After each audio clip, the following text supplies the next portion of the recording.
Hi everyone, this is Chad and this is my informative speech on Reiki. My basic goal for this speech is to provide everyone with a little bit of awareness and an openness and to distill some of the hand movements used when giving Reiki. Everyone is born with Reiki. It can be described as the energy of life itself. It is the energy that emanates from the hands of a Reiki therapist. It is the energy that drives our lives. It is that force. It is that heat.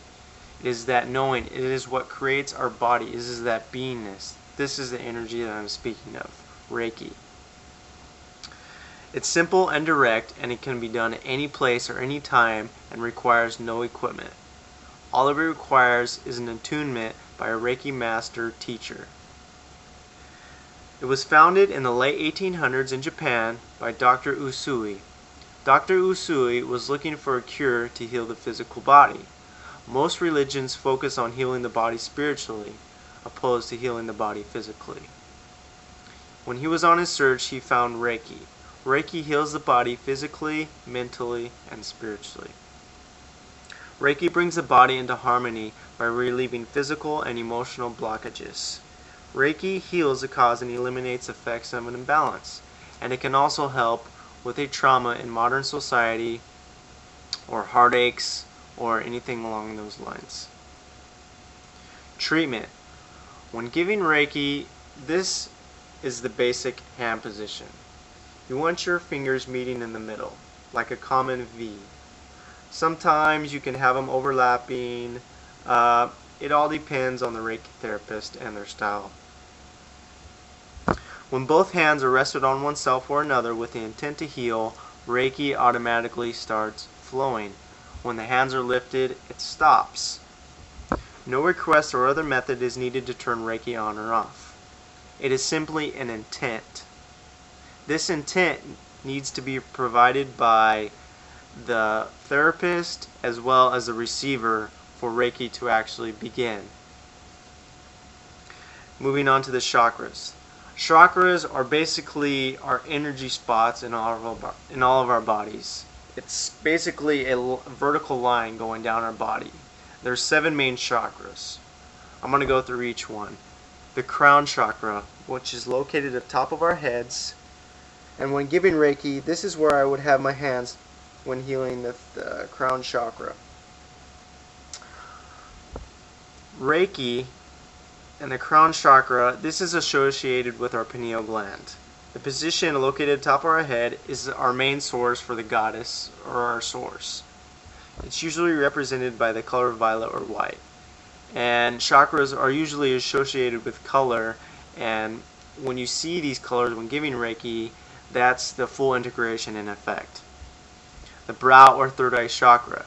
This is basically in the center of our head.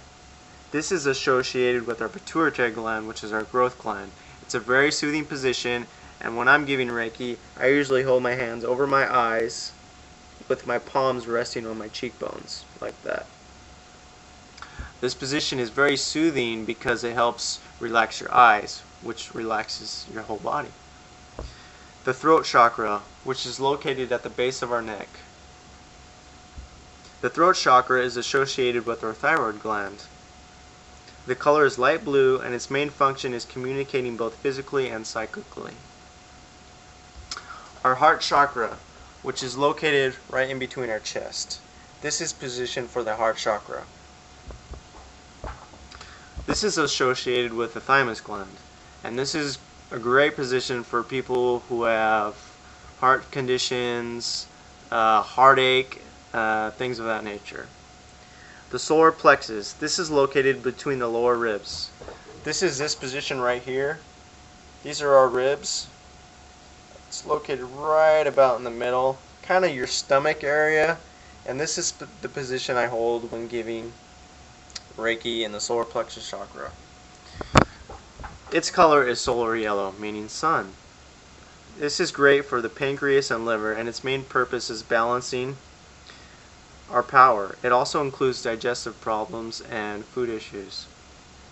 Sacral chakra. This is located a few inches below our navel.